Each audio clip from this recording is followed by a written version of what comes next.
আজকে আমি বুদ্ধকে বন্দনা জানিয়ে একটা ছোট্ট করে একটা ভিডিও নিচ্ছি, দেখেন।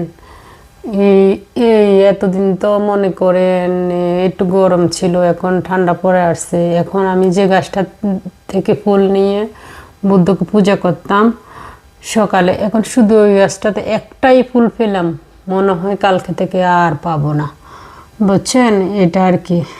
আর ওইটা তো মোমবাতি, এটা তো ধূপকাঠি, আপনারা জানেন। আলুতে খেতে দিছি, না হলে এটা এলোমেলো হয়ে লড়ে যাবে। আর আমি আমার বুদ্ধকে কোথায় বসাচ্ছি এটা আমি একটু দেখাই।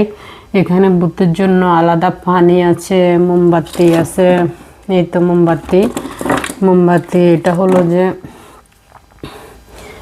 গ্যাস, এই যে আর কি গ্যাস লাইট, এটা পিস্তল গ্যাস লাইট।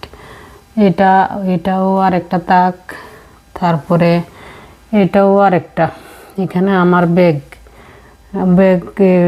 এখানে জায়গা আছে বিদায় আমি রাখছি, ওইটা আমার স্কুল ব্যাগ। এটা কোথায় যাওয়ার ব্যাগ। এখানে পানি রাখি। আসলে আমাদের একদম কম মেতকেরির ঘর, তো সে কারণে আমাদের এই খুব জায়গা ছোট। আমরা যদি কখনো মেরি বাসা পাই, আমাদের প্লেসটা বুদ্ধকে রাখার প্লেসটা ভালো হবে। আমরা এছাড়া আর কোথাও বুদ্ধকে রাখার প্লেস পাই নাই। নমস্কার বুদ্ধ, যেন আমাদেরকে পাপ না দেয়, আমি সবসময় বুদ্ধকে প্রার্থনা করে এটাই বলি। সবাই ভালো থাকেন, সুস্থ থাকেন।